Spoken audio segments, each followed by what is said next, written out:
Hey man, how are you man? Good. And how about Good. yourself?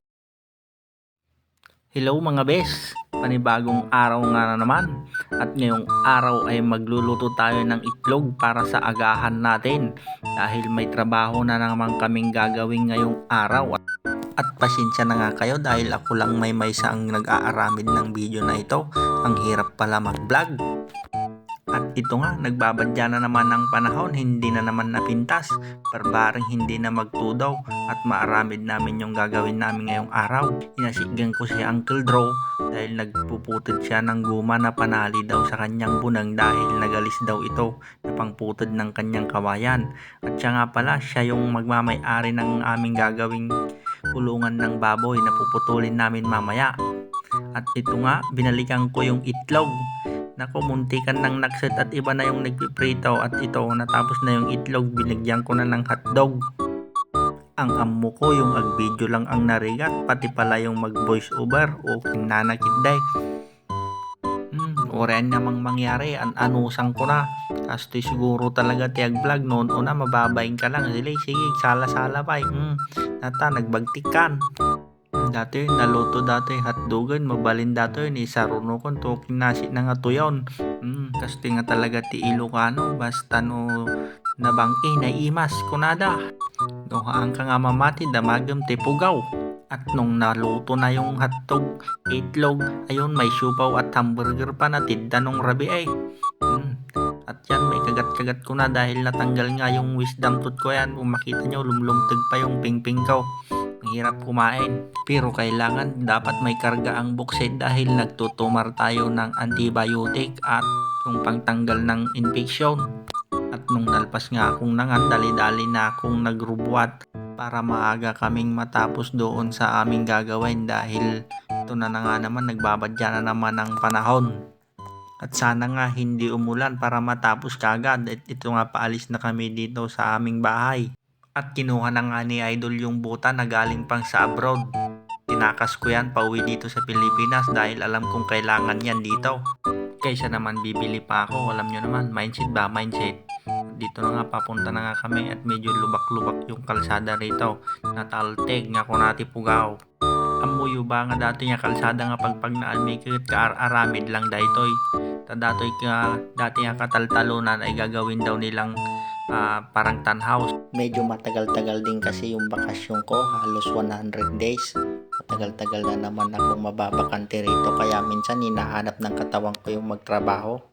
At yan, tinaya ko si Soro sa One Piece. Oh, cheese. At insuot ko na nga yung butas ko na galing pang sa abroad. Ayan, at ready to go na talaga. Mapapalaban tayo ng matindi. At yung bahay na pala nga na yan, ako pala ang gumawa dyan. Mga 1 taon nang mahigit. Unang bakasyon ko rito. At dito nga pala yung daan papunta doon sa Kawayan. Yung Kawayan na yan, matagal na daw yan dyan. Okay, naggalasan ni Gagatagbos Obran. Yung Kawayan daw na yan ay tinumba ni Bagyong Pipito. Natumba daw yan ng bagyo kaya tatanggalin na dyan at gagawin niyang kulungan ng baboy. At nung kitkitain ko nga yung Kawayan, nako nagrega dati nga tarabahuin na nakasisiit. Kaya pampanunutik no ka sa nung arugyanan.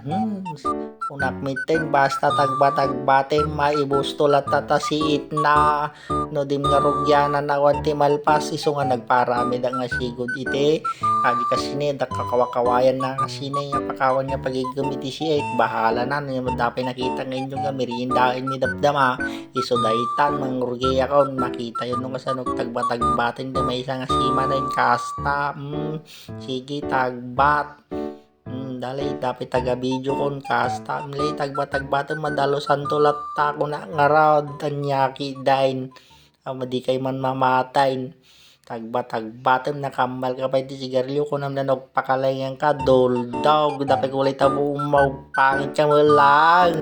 Hindi natapos ko na nga yung babae, umuli na ako doon sa taas at nakigtot nga yung kadwa ko dahil nandun na ako sa taas. Diyan na ako magtatagbat mas madali at mas nalaka.